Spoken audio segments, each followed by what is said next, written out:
True story. This 100% true. I call it Nick Crabtree and the battle truck incident. You ever have a best good friend, the kind of fella that would drop everything, jump in a truck with you, drive 3 hours away to hang a satellite dish off somebody's chimney in a thunderstorm? I did. His name was Nick Crabtree. Good dude.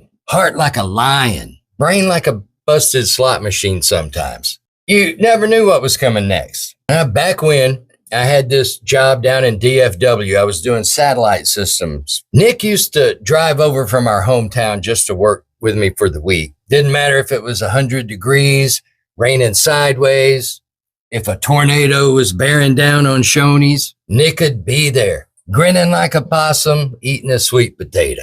One particular week, my old pickup decided that it had had enough and grenaded the engine right there on 635. Looked kind of like a Smokey and the Bandit outtake. So we was left with Nick's backup rig, a 1964 Chevy battle truck. When I say battle truck, I don't mean some kind of restored shiny barn find. This thing looked like it had been through Nam and lost. So we're heading out to a job over in Arlington. Rain's coming down in sheets. Traffic was crazy, stacked up like a support court hearing day. Nick was at the wheel doing about 85 on one of them spaghetti bowl overpasses, 3 stories high, no shoulder.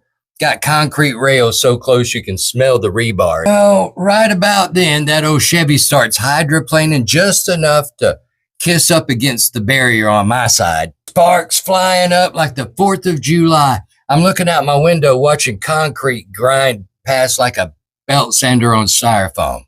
Almost a full code brown.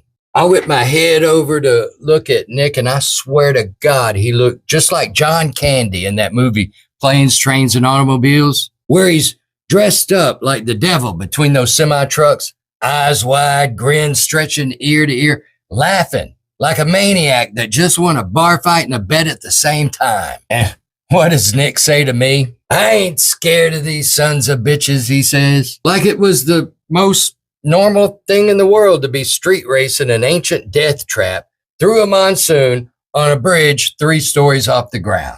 Damnedest thing is, we made it to that job site early, hung that dish in the rain and collected our money, then hit Whataburger like conquering heroes. Nick Crabtree. Ladies and gentlemen, one of a kind. I literally have hundreds of stories with this guy, and almost every last one of them ends with, and somehow we survived.